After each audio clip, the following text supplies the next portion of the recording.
Hey everyone, Art here. I'm in my office and with my cool little stabilizer thing, so I thought I would regale you with my technical knowledge.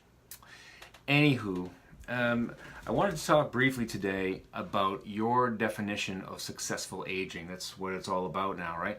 The whole project is about how to age successfully. So what does that mean for you?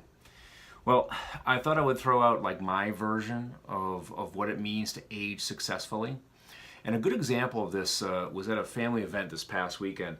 And I've got a cousin, believe it or not, who is a grandfather a couple of times over, several times over. And he is very active and he just adores playing with his kids, grandkids, right? Not his kids, his grandkids. And he's able to do that. So he's physically able to do it. He enjoys it.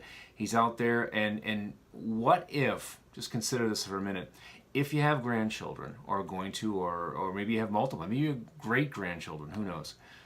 But don't you want to have, for him, the idea of successful aging is obviously he's working hard, but that's you could tell he's happy as can be.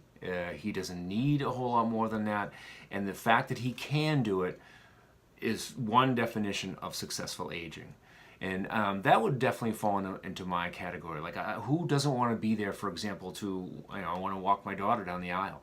I want to be that guy. I want to be there, right? I have an obligation. I want to be able to leave some form of a legacy for my children. Who doesn't want to do that? So what is your definition of successful aging? Is it just avoiding disease? Is it not being miserable? No, it's got to be something more, right? What is your goal definition, goal definition of what successful aging is? And you ought to have a clear idea of that in your mind so you actually know where you're going with this, right? So I want to be able to be very active. Not only walk my daughter down the aisle and be there for my son, same thing. I want to be there, be a part of that, be active part of that. I'm not going to be the one like, oh, well, we have to see how he's doing. Is he going to be able to make it? I don't know. And this is not to in any way disparage people who have had an accident, who had a stroke, have a disease, something that has physically disabled them.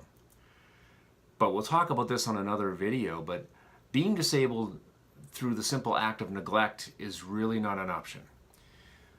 But the goal of successful aging, your goal targets of successful aging need to be listed.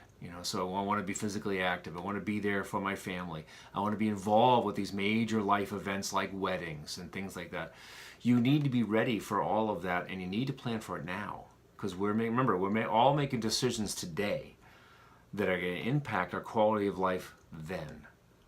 And if we're not moving on it now, then somebody else is going to make those decisions for us. You may have heard that before. So take a few minutes and indulge me here. Take a couple of minutes and what is your definition of successful aging? Mine is a sharp mind, like I said, all the physically active, being there for the kids. What is yours? What would you consider a life well lived? Food for thought.